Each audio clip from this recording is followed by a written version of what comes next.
All right. Thank you all for attending this new presentation. I've done several presentations on trees. For some of you who may not know, I'm also a certified arborist through the International Society of Arboriculture. So I do have a good bit of knowledge on diagnostics, trees, the whole 9 yards. And we get lots of calls here at the Gwinnett Extension Office about trees, problems with them. What do you do to try to fix them?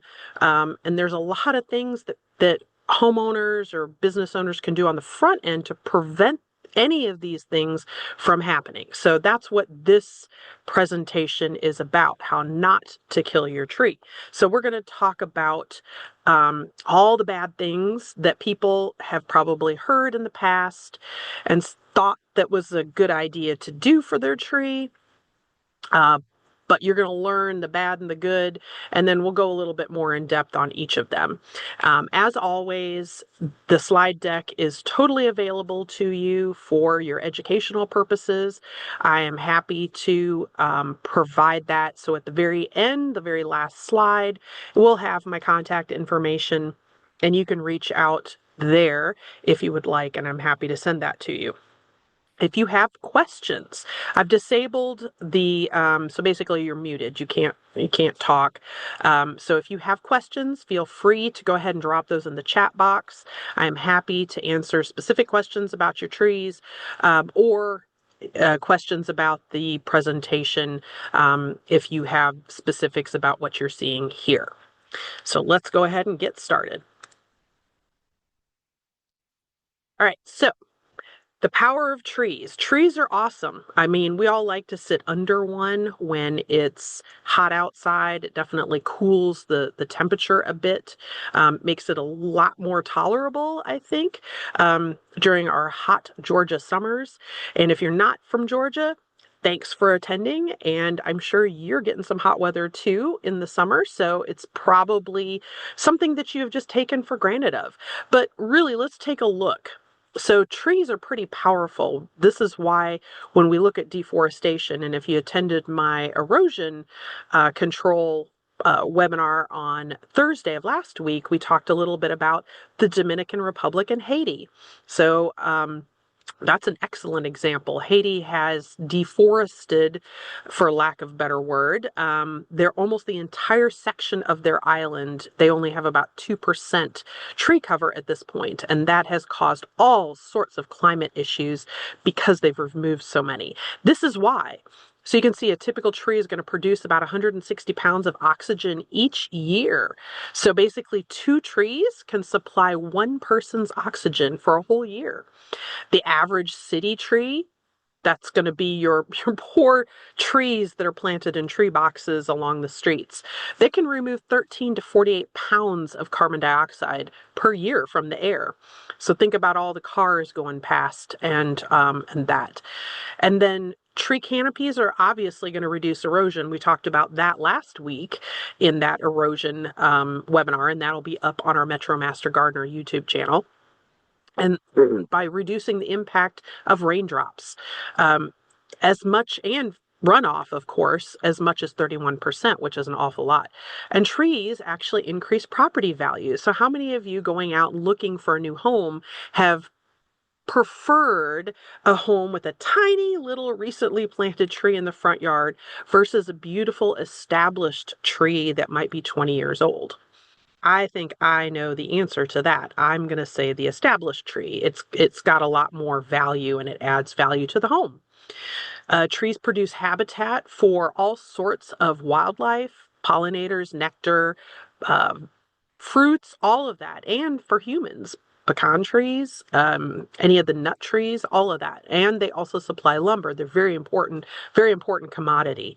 And they obviously produce shade. And then they're mycorrhiza fungi, or fungi.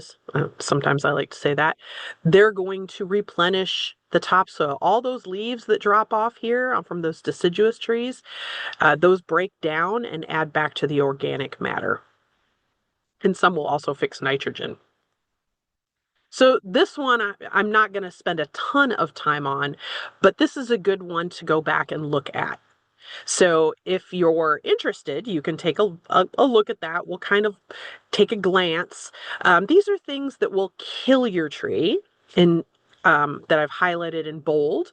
And then the things next to that, after the semicolon, are going to be things that will happen if you do those.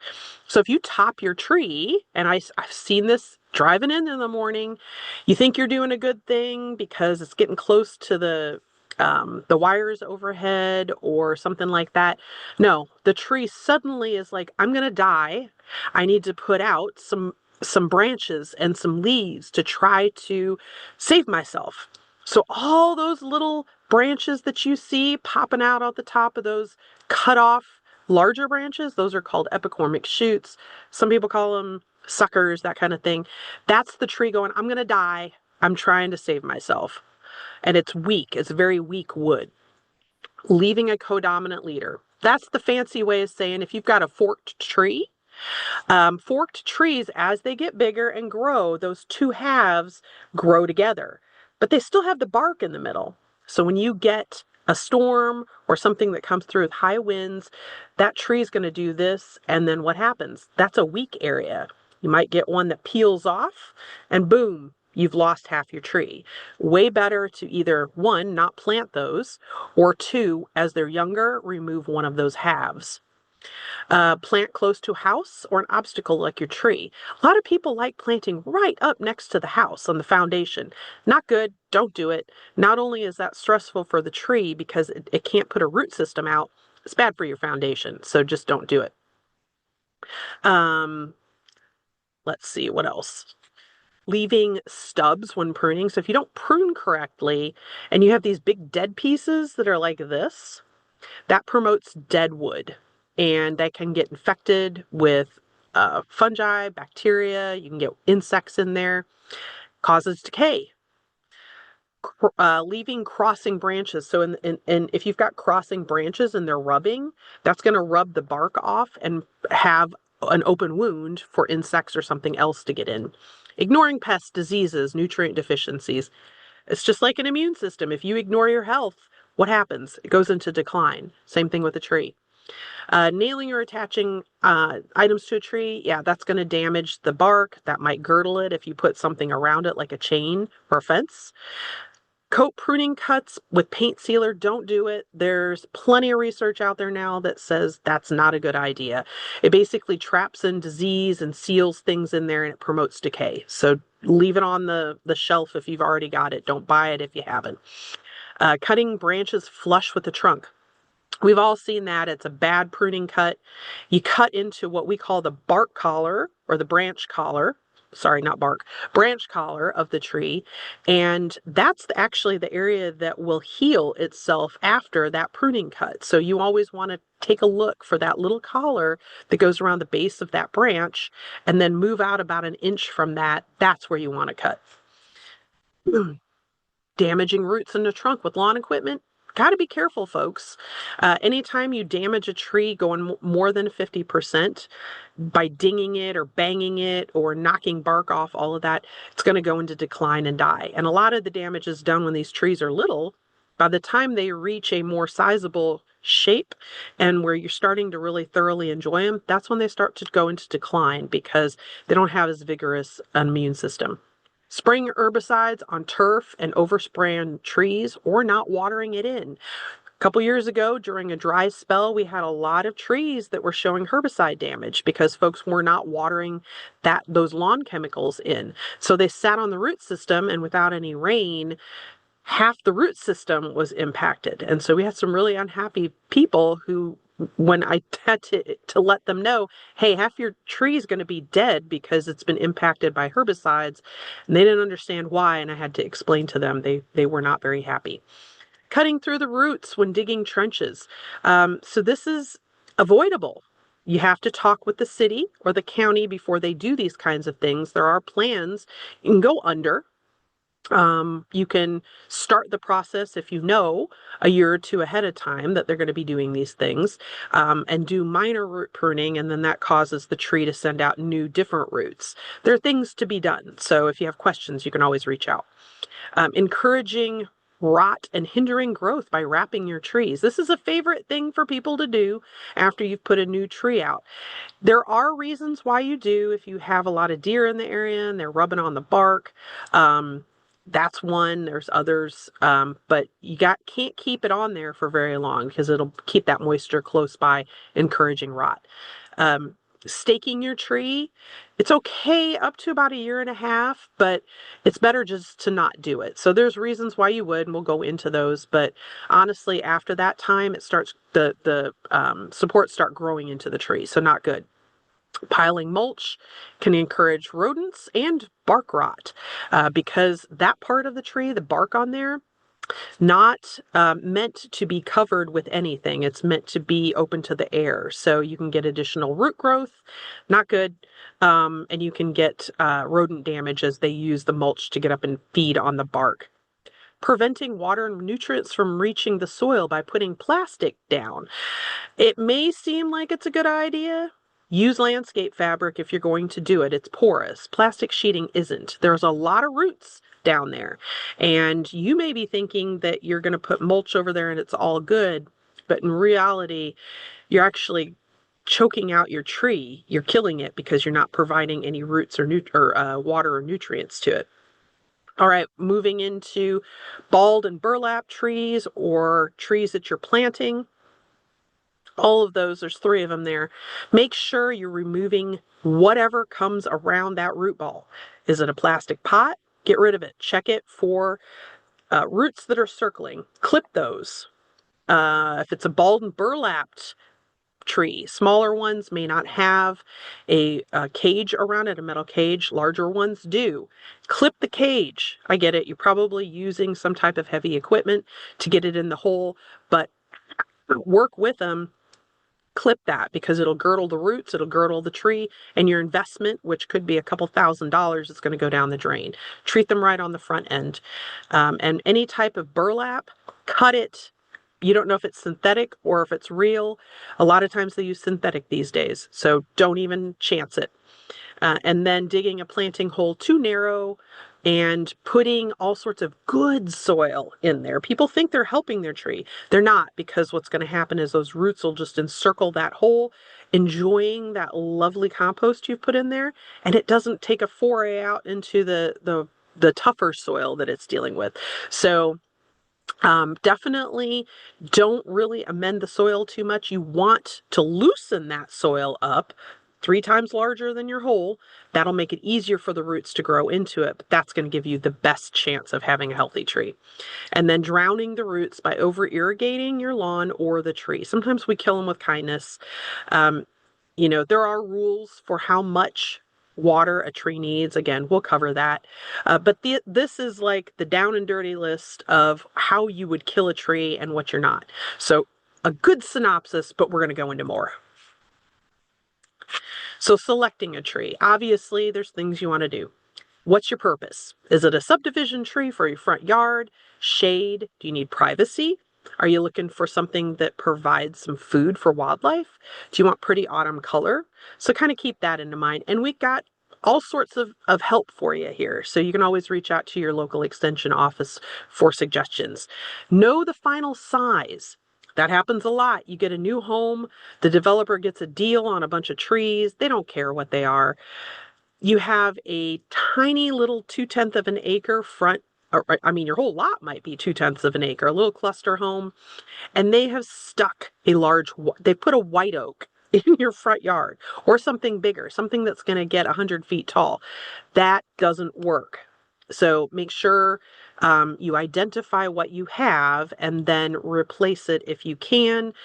Know what you have. No, don't put that in there just because you like it and it sounds great. It might not work in the situation that you have. Right plant, right place. Are the tree's needs, your hardiness zone, how cold it can tolerate, hot, soil, type of soil, drainage, light, shady or sunny, all of those. Do they all work with the site? Goes for regular plants too, but yeah, trees are plants. And then be aware that some trees flower, fruit, drop a lot of leaves. They may have really small leaves, and that can mess up your driveway, sidewalk, or car. So beware of that. And think about natives. There are some that flower and provide support to the pollinators here. So there's lots of options, both large and small. You can choose the containerized, like a 15-gallon, 10-gallon, or smaller. You can get balled and burlap, which is pretty self-explanatory, and bare root trees, which are planted in the wintertime. It depends on your cost. It depends on transportation, all of that stuff, and availability. And then you want to go back and check your trees for a single leader. That means a single strong trunk. Some of them, like river birches and some things like that, crepe myrtles, aren't going to necessarily have those. But know the tree. And if you don't know, you can always ask us or ask AI and ask them, is this supposed to have more than one trunk? Remember how I said, a codominant stem? That basically means two trunks. You don't want that, not up together like that. And then check your root ball for circling roots. So all things that you want to do before you even bring that tree home. Site selection, always have that soil test done, because that's going to tell you exactly what you're lacking, what you need to add into your soil to make your tree happy. Avoid septic tanks and field lines. I cannot emphasize that enough. If you don't know where your septic tank is, it's a single call to the county. We can give you that number. You can call it and request the plat of where your septic tank is and locale to your house. Also do a perk test. So that's what they did, the soil scientists did, to figure out where your septic tank is. If you're on sewer, don't stress about it too much. Sprinkler systems, something else. You definitely don't want to deal with that. So be careful. But that perk test is going to tell you if that soil is a good place for you to put your tree.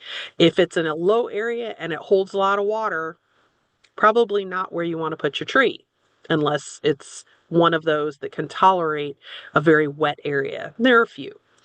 Other considerations, make sure you're planting at least 25 feet or so from any buildings, because you don't want the roots to impact driveways, sidewalks, foundations, that kind of thing. I should have added in driveways and that kind of stuff. Don't plant under power lines. That's just a mess. They're going to have to do a lot of pruning. They're not going to be happy with you. You're probably going to be long gone because you sold your house, and boom, it's somebody else's problem, but that poor tree is the one suffering. Tree roots can crack and heave driveways and sidewalks, so just be mindful of that. Don't plant them too close. Again, we get a lot of those with subdivisions. And make sure you're pruning your trees back so that they're not hiding stop signs, stop lights, all the things. You want nice, clear line of sight. Otherwise, the city or the county will come in and massacre your tree. So better you do it than they do it. And then notice, will nearby trees or other structures shade your tree? So some of them need full sunlight. If you have a really big house and you put this in, and you don't get much sunlight just because of the angle of the sun, your tree might not do very well because it's constantly in a shadow. Planting your new tree, the best time, either early fall, where the soil is still nice and warm, but the air temperature is cooling down. Yes, it's a drier time, so you have to do a lot of hand watering or watering with a drip or soaker hose, but that is the best time, because the tree going into the fall and winter has months where those roots have the advantage of growing and establishing. You still have to take care of it the next year. You still have to watch it, and you still have to water it as necessary. But, it's not as bad as if you're trying to plant it in the summer, which is not the ideal time here. Early spring would be your next best time, like now, because growing conditions are still cool. The ground isn't as warm, but you still have time to kind of work with the tree and get it established. And you have a better selection of trees at this time now. You may find that some of the nurseries don't have most of their trees in yet, but mail order wise, you may be able to get a better selection as they only really have the inventory at the start of the year. Clear the area out. So if you don't already have something in there, make sure you're getting sod, weeds, wood debris, all of that stuff, invasives. Get them out of there. Get them out. Pull them out. Get rid of them. Dig your hole. So dig it 2 to 5 times the diameter of the root ball. And you're like, why? Why am I doing that? Well, as I mentioned before, yes, you're planting your tree in there, but you want to loosen all that soil because that's going to promote better growth. The roots are going to be able to grow into that nice soft soil and establish better. That you want to make sure that the root ball is no more than 1 to 2 inches above the soil line. So a tiny little tree has a root flare also. When I say root flare, I mean when you come down, you should see a flare out at the base of the trunk. Sometimes in container grown trees, you'll notice that they're planted a little too deep. Now's the time when you want to clean that area out and so that you see the root flare. That's very important. That is above ground. You have to have that above the ground. The root flare and then up, all of that bark is meant to be in contact with oxygen. It is not meant to be under mulch or soil, and you will get things called adventitious roots that will pop out of that area and then grow into the soil or the mulch. It makes for a much weaker tree. I'm just telling you. Don't do that. So make sure that you're making an effort to clear that area off in and around there and give that tree the healthiest start possible. Those first lateral roots on the root ball should be no deeper than a couple inches below the surface. Your roots are set up so that they're going to collect oxygen. And you may not think that, but that's how the tree actually breathes. You'll see and hear further that if it gets an area that's flooded, it's going to drown the tree because those roots don't have the oxygen. That only takes like 15 minutes for that process to start. So you have to be careful. And then roughen the sides of the hole. Even if you've made it 3 to 5 times bigger, roughen the sides because what that does is it makes it easier for those roots to grow in. As those roots grow and hit that wall, if it's nice and smooth, which is easy to do in Georgia clay, they're just going to slide and start growing around. You don't want that. You want them growing into the soil. So make sure you roughen up the sides. Planting bald and burlap, this is what they look like. And you want to get the tree from whatever container it came in. Sometimes they put them temporarily in containers. You're probably going to use some kind of heavy equipment, a bobcat or something like that, to get it from the truck to wherever you're planting it. Maybe landscapers are planting it. Always watch them, though. Not everyone knows exactly how to plant these. There's been plenty of times where people have spent lots of money on trees, and the landscapers, the crew that they had, didn't know what they were doing. And so they didn't cut any of these. And when they didn't cut it, the tree girdle died. It basically was confined because they hadn't removed any of this. So cut any twine, plastic, wire, or anything that you see in and around that tree. Remove as much as you can. I understand you may not be able to get all of it. But if you cut it, that those tree roots will be able to get out and to start to grow. But you've got to cut the wires and make sure that it doesn't get girdled. Straighten any of those circling roots. Small roots you might be able to clip, and make sure that you plant that carefully in the soil. You need to make sure about that root, that trunk flare, that will be level with the ground. Okay, so always, always, always make sure that's level with the ground. Backfill that hole, the hole with the same soil that was removed, and then tamp it down. You want to get as much air out of there as possible. Thoroughly wet it, and then you can add fertilizer for root growth. So when you look at that NPK ratio, don't go for the first one, nitrogen. If you got some leftover grass turf fertilizer, do not put that down. You don't want the leaves growing, you want the roots growing. So look for the middle and the last numbers on a bag. So like 0, 4, 6. That's perfect. That'll give it just enough juice to kind of start the root process and the metabolism, but it's not going to encourage it to stick out new leaves, which you don't want right now. You don't want top growth, you want bottom growth.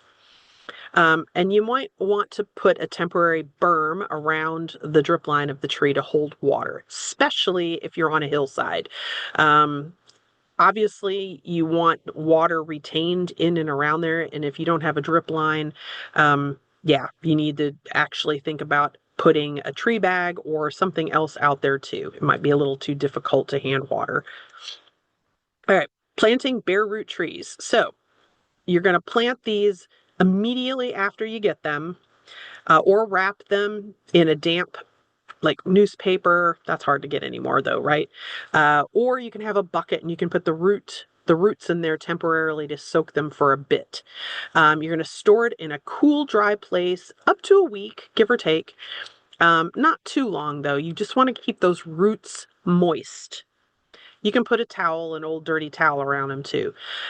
Soaking those roots a little bit will help rehydrate and help to waken that tree up. Um, Dormancy is when you want to plant these. Obviously, the when they start pushing leaves out, it's probably a little bit too late. If you have the tree, it's better to go ahead and put it in the ground. Then, if you can't or you know that that's the wrong time, you're moving, whatever, put it in, get a pot, put it in there. That tree can live in that pot for the year perfectly happily, and then you can go and put it in the fall if that works out for you. Again, spread those roots out really nice and continue the process as you would with a balled and burlap. So making sure to look for that root flare. Mulching. So what you see up at the top is what you're supposed to do. You want to pull that mulch away from the base of the tree. You don't want any of that mulch around there, and that's because you will get varmints like voles that will come up and start nibbling on the bark of the tree. And what you see below, we call that a mulch volcano. That's a big no-no. The only volcanoes we want are Kilauea and some of the other ones around the world. We don't want this because what happens is that trunk flare, remember I said that trunk flare? Anything above that, and where that root system comes to the ground, you can get adventitious roots. You get moisture up against the bark of the tree. It promotes rot. You can get animals like those little voles. There's lots of bad things. Don't do it. Just don't do it. Pull that mulch away. You can still have it around for the root zone, but you don't want sod or grass or other plants or stuff like that around there. Your tree will struggle, and you don't want the mulch volcano. Nope. All right, staking. So a lot of people think you have to do this. You don't have to. There's really no reason to do this. Really, the only reason would be is if you've got a tree that's very top heavy, maybe one that's in a very soggy type of soil, or you have a lot of pedestrian traffic, or maybe you're in a top of a hill. It's very, very windy, and the tree just keeps leaning over because the wind is so strong. That would maybe those reasons would be sufficient. You don't want to do it for more than about 6 to 12 months, though. And the reason why is because as that tree is establishing a root system, it's also establishing something called reaction wood. So every time the breeze blows, every time it's windy and the tree moves like this, the wood on the trunk gets a little stronger.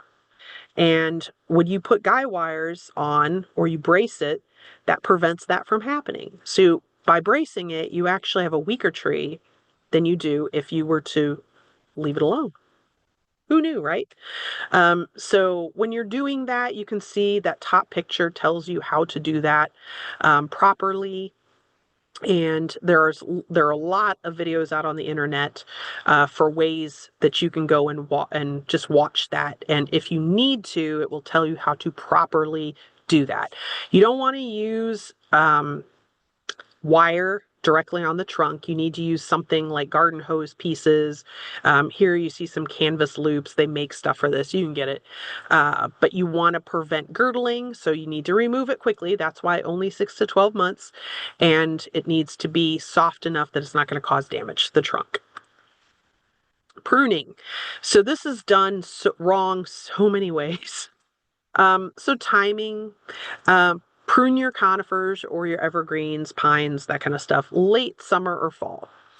Prune your deciduous trees, the trees that lose their leaves, late winter, early spring.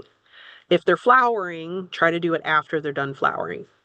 A little pruning should be done in the first 3 years to help guide that tree into the correct shape for its crown, except for diseased limbs or storm damage. So those can be removed whenever. It doesn't even matter if it's the summer, just get it out of there, okay?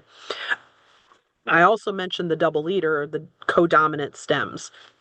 When a tree is younger, if it has 2 trunks, get rid of one of them and allow the other one to grow, because that's going to make for a healthier tree. Prune branches at a bud or a lateral branch. So you've got an example of that over there on the left, and use the 3-cut method. So basically, one, you're going to undercut a little bit, and that helps prevent it so that if from peeling away and peeling all the bark. Then you're going to remove the branch on the 2, and that takes the heaviness of that branch. This is typically done on branches that are 3 inches or bigger in diameter. And then finally, after the weight is removed, you're going to go back. Remember to look for that branch collar. It looks like a little circle around there. And then you're going to go about an inch, inch and a half out from that. That's where you're going to cut. Remember not to paint those wounds, because that just brings the disease and invites it. Remove any vines that wrap around the tree. You don't want any girdling. You can see an example of that in the top tree. Girdling basically means you're cutting off all the nutrients. All the nutrients go up and down the trunk.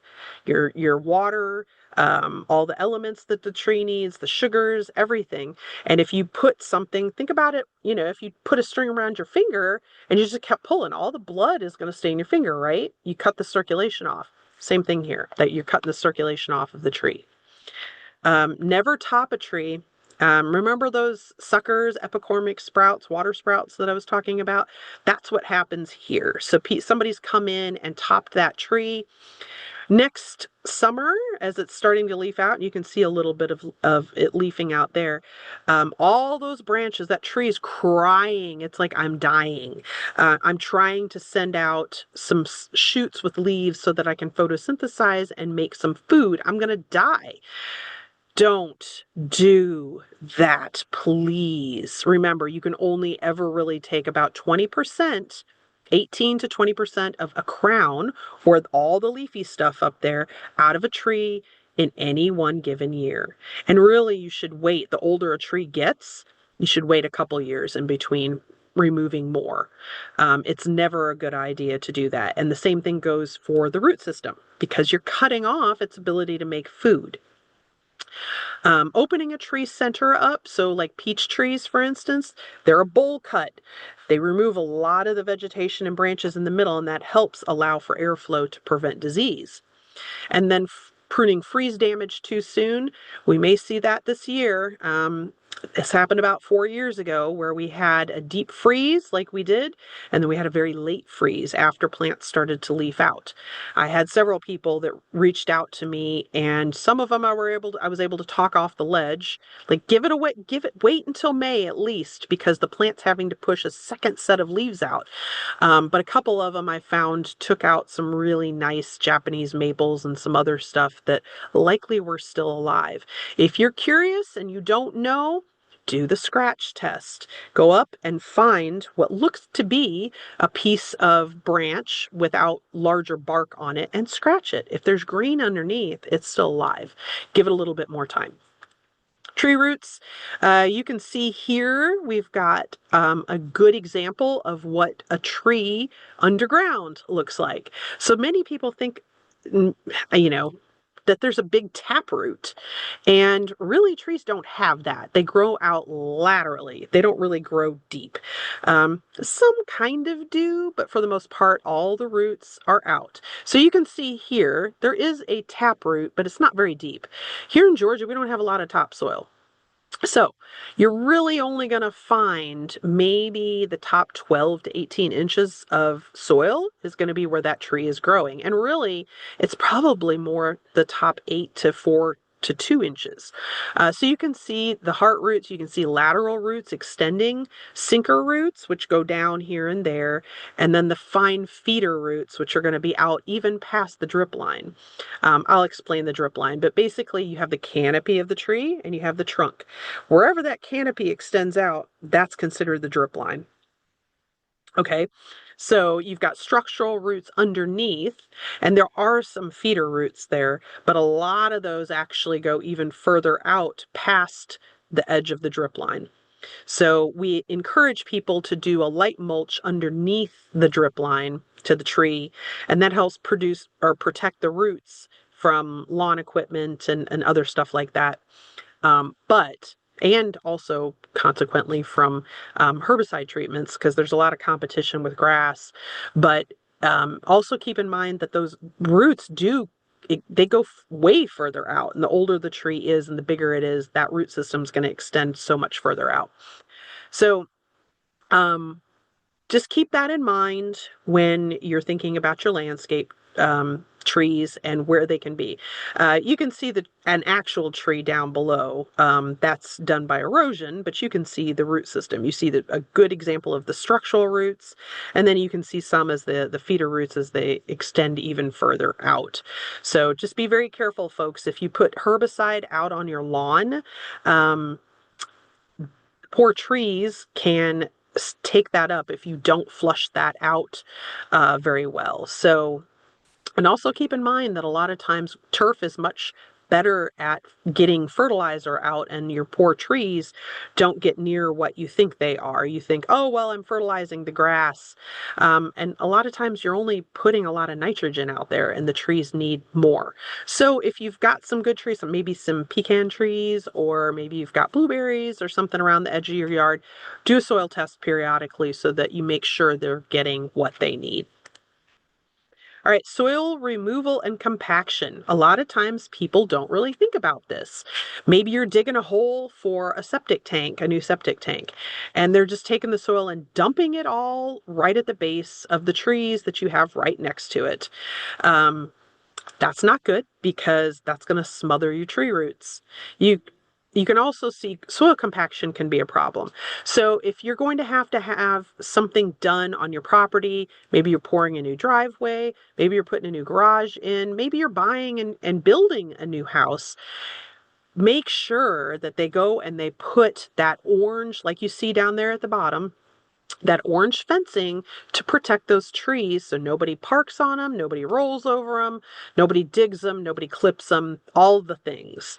That is what we call a TPZ or tree protection zone, and that's going to protect the root systems of those trees. Now, you can't protect all of them. We understand the root system goes out further than the drip line, but this will go a long way towards making sure no soil gets dumped on them, making sure that nobody rolls over them or parks over them or all the things. That none of that is good. Um, you also don't want to expose too much soil. So that's like the opposite. And we don't want to do that either so that you have an exposed root system. Think that tree on the previous page, that erosion removed a good portion of the soil and all you saw was half of its root system. So you can go, as I mentioned, with the asphyxiating the roots, sometimes as little as like 5 to 8 inches of soil left on a root system for longer than 15 minutes can start to smother the roots. Same thing with water. If you're in an area that gets flooded, it doesn't take very long, 15 minutes for some of that damage to start to cellular damage at a cellular level to start to occur. So you can see soil compaction. People just don't think about this. When you drive and you park next to your driveway, maybe you don't have concrete there, but you have too many cars, and so you start parking next to the driveway and you've got a tree there. That's what the soil looks like. And so that tree can't grow down in there. There's no real good way for that to happen. And with Georgia clay, the particles are very small. And so the smaller it is, the more compactly together it can be, and it forms that real hard pan clay that nothing gets through. So try to imagine if you were a tree root trying to grow through that. It's not very easy, is it? So just be mindful of where you park. If you're going to do that, try not to do it right next to a tree. Okay, watering. So over a growing season, about 100-foot tall tree can use about 11,000 gallons of water. And that's because they suck water up from the root system and then they transpire it out of the leaves. That's why a lot of times when you're maybe up in the mountains and it rained, you can see the heavy moisture in the air and you see a lot of clouds that are kind of hanging around the tops of the trees. A lot of that is just because of the humidity level, but the trees are transpiring. You can also see it in the morning sometimes when you see little droplets around the edges of the leaves. So they're sucking all that water up and transpiring it out into the air. That's why deforestation causes such a dramatic change in weather conditions. If you don't have any plants there to transpire and release that oxygen, or sorry, oxygen, the rain or water, it all flows away and it doesn't stay. So that's why trees and plants in general are a good thing. They keep our weather patterns more stable. Signs too little, that you have too little water, happens a lot here in the summertime. You can see the leaves start to curl like that. First, they'll kind of go limp. They'll start to curl maybe.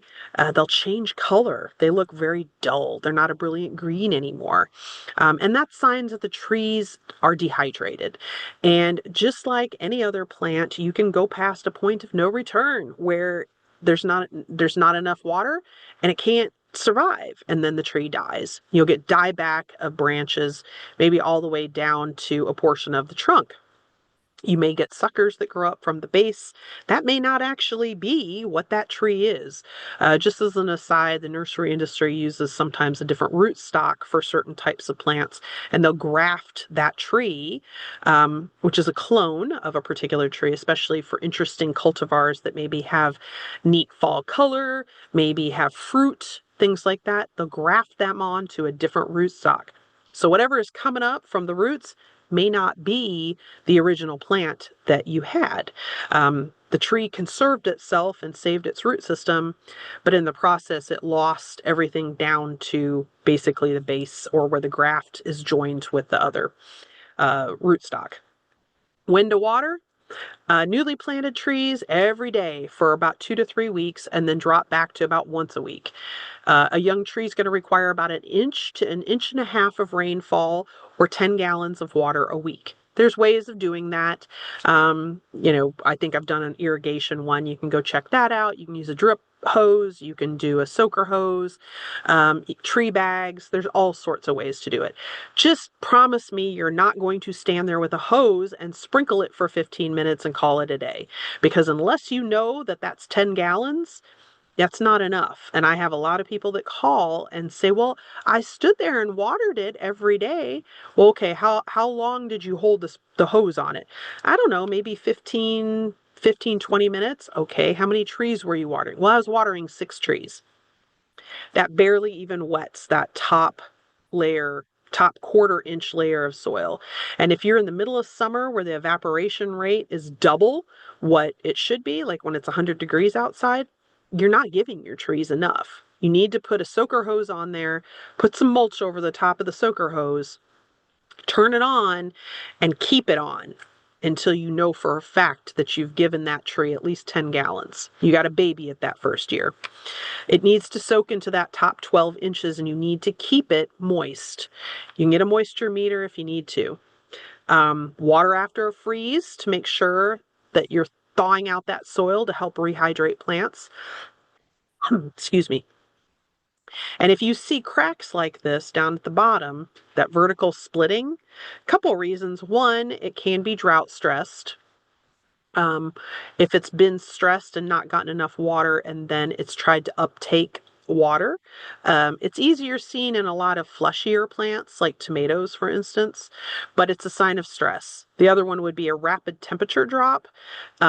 And then the sap inside the freeze, especially in later or earlier spring, when the sap starts to run, it expands just like water in a glass and it breaks or it breaks through. And so you'll see cracks like this. Now, the tree can heal from this if it's only in one area. Remember, it has the ability to heal up to about 50% damage.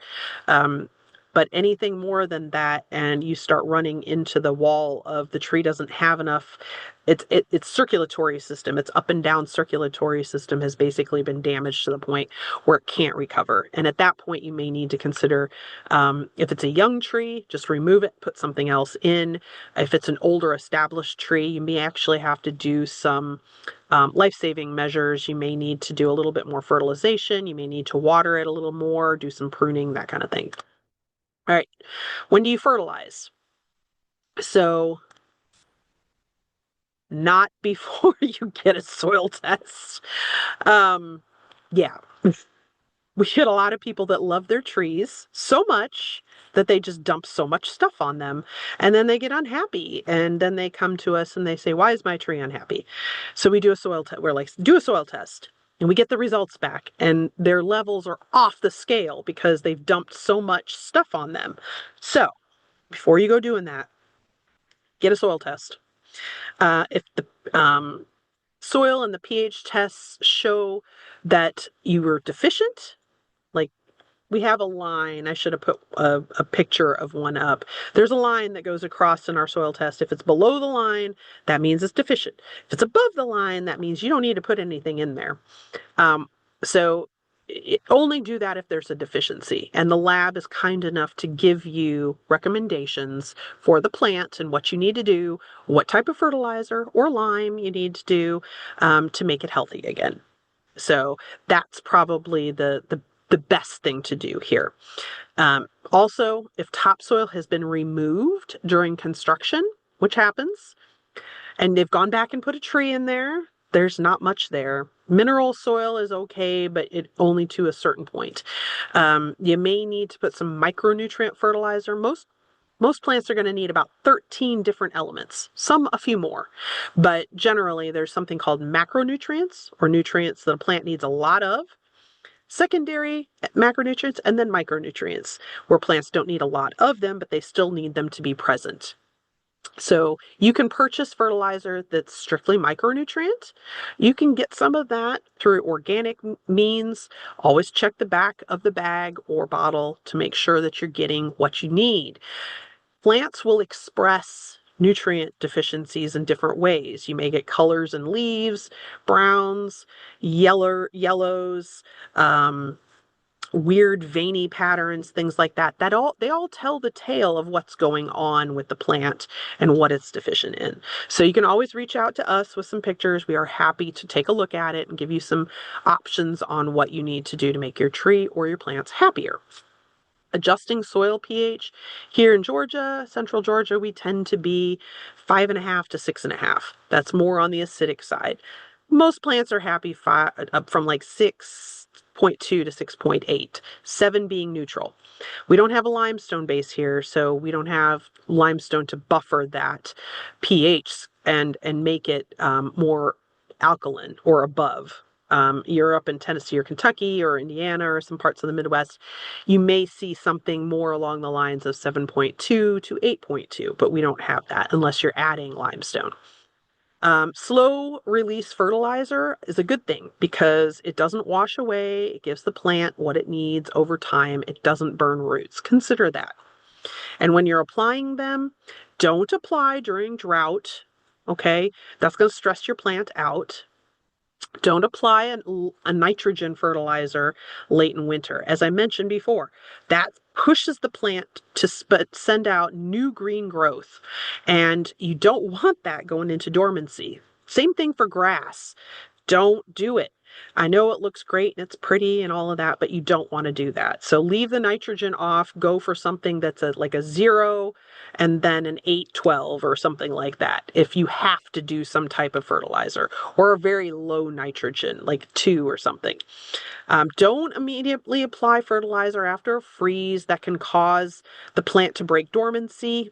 And that growth is going to be very sensitive to cold. Okay, so we don't want a repeat of what we had a couple years ago.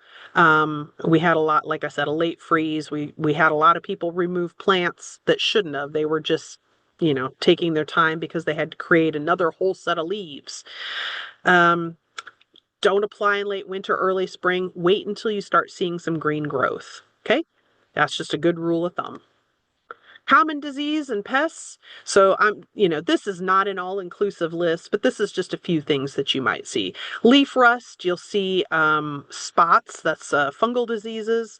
A fungicide can be used, but a lot of times that you have to be proactive. Most of those are contacts. After you see it, you can't get rid of it. Okay, it's there, but make sure you practice good garden hygiene. Rake those leaves up and get them off of there, because that's where the fungal spores hang out, on the old leaves that it's dropped. Trees will tend to drop those leaves if they get too many spots on there, because it inhibits photosynthesis. The leaf is no longer of good use to them. Consequently, you may see early leaf drop if it's been a bad year for that.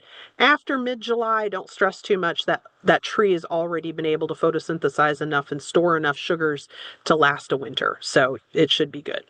Fire blight, we see these on Bradford pears, apple trees, pear trees, and you'll get this weird shepherd's hook at the end after you're pushing new green growth out.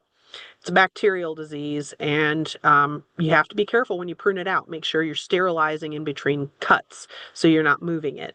Some years it's worse, some years it's not as bad. It's always around. It just is. We have a real humid climate here. That just happens. Powdery mildew shows up on all sorts of things, and it's just this white powdery stuff that grows and covers the leaf. It can cause some problems because it basically cuts down on photosynthesis. Try to look for, if you're searching for a tree type or a shrub type, try to find something that's resistant to powdery mildew. Galls. So people see these and they show up all over all sorts of different things. You might find it in a tree. You might find it on a grass when you're out hiking. It's basically usually an insect, or it could be a bacterial or something else, fungal galls. What it is the tree is trying to grow around and encapsulate whatever that is, that problem. So you can prune that out and get rid of it. If you're really curious, you can bring it down here. Sometimes we cut them open and look and see what's inside. And each type of plant or tree does have its own issue. So there are some galls, types of wasps, other things. That can be kind of interesting. It's a good little science experiment. Witch's broom.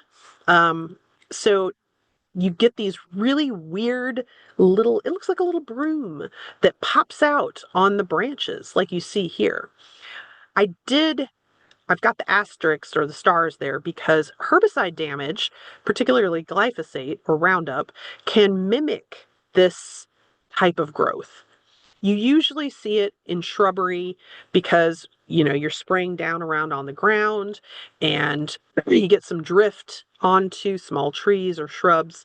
And then what that glyphosate, it's a growth regulator. So it causes growth like this, but usually down on the ground. But if you see some of these out up in the canopy of the tree and everything else seems okay, it's probably witch's broom. And you can prune that out and then spray with fungicide. You also might have a canker. There are a lot of maples are subject to that. There's different types that are out there, and it's kind of a weepy, icky looking thing, but it disrupts the bark and the ability for the tree to push nutrients up to the crown. So it can be caused by a mechanical damage, like you bump a lawnmower into it, and then that opens up an area where then that fungal canker, bacterial canker can get in there and it causes problems. So sun scald, that's what frost cracks, anything that opens up an avenue for that disease-causing organism to get in there, that'll do it. You can wrap young trees a little bit to prevent sun scald until they get a little bigger. Remember, you got to be careful with the moisture against the trunk and infect the infected branches. You can cut those or prune those back, making sure that you're sanitizing in between each. Get rid of them so that you hopefully won't have it spread. And know that some plants you cannot cure canker. Some of them, the tree will continue to grow and you can give it fertilizer and help it go a little bit more. Eventually, it's probably going to take the tree out. I have a red maple in my front yard that's got canker. One half of it finally died. The other one's hanging in there, but it looks horrible. Sometimes I look at it and I'm just scratching my head wondering, how in the world is it still leafing out? Should be dead by now, but it's still there. And it's had it now for, oh golly, 7 years. So trees they can hang on for quite a while. Japanese beetles, we get these on all sorts of things, not just trees. Generally, the grubs will start to move up in the soil column in your turf, April, May, and then they pupate and they emerge as adult beetles. They really love hot, dry periods. So consider a grub treatment. That will help keep the numbers down. They do like to munch on all sorts of things. And if you think about the pheromone traps, all that's going to do is catch the males. It does nothing for the females. So you're just perpetuating the cycle, the life cycle. Emerald ash borer, we see it, it's here. Not as predominant as like the Japanese beetles, but it's these metallic green elongated beetles.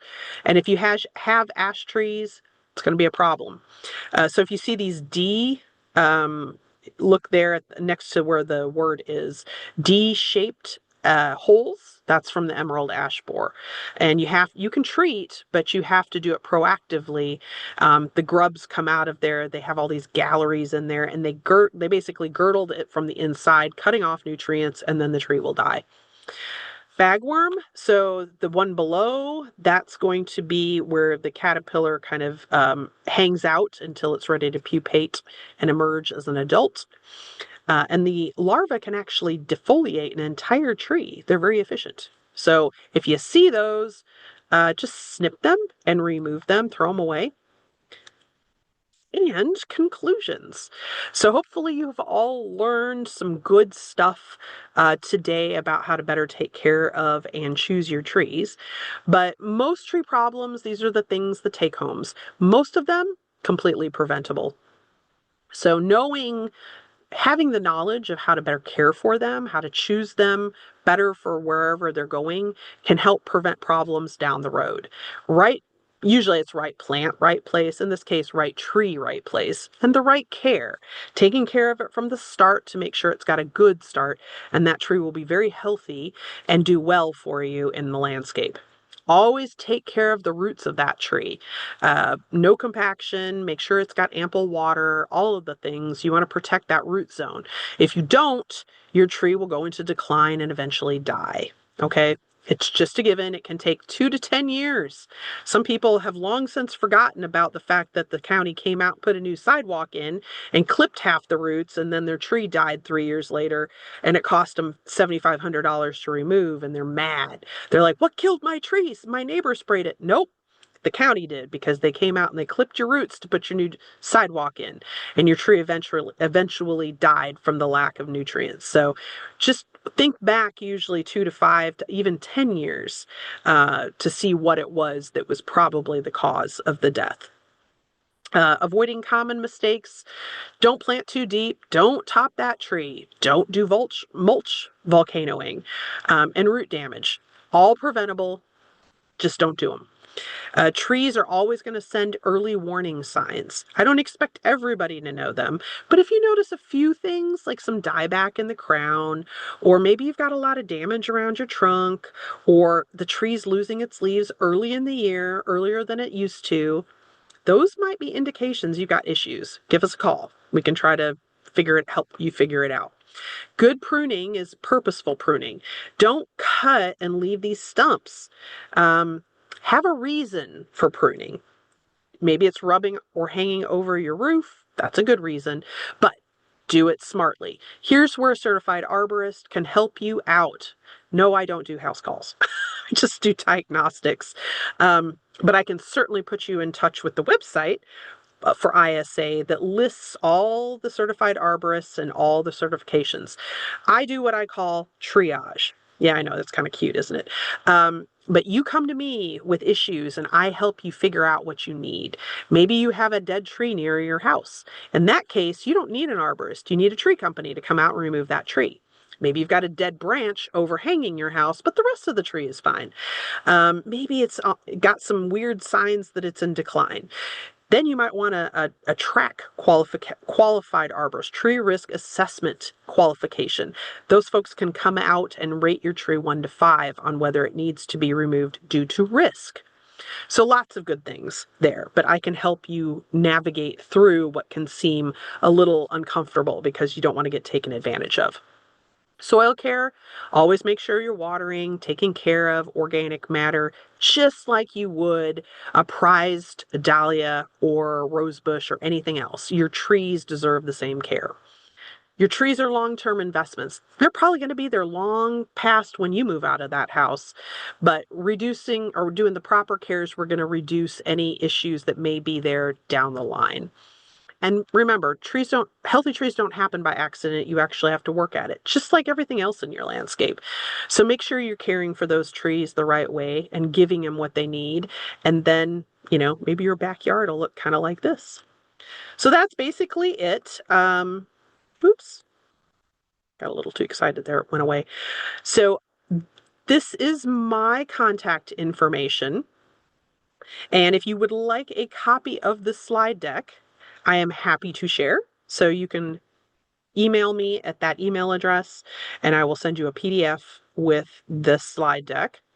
If you would like to tune in for any of my other classes, you can use that QR code over there on the left and check out my other class selections that we have on our UGA Extension Gwinnett website under classes and events.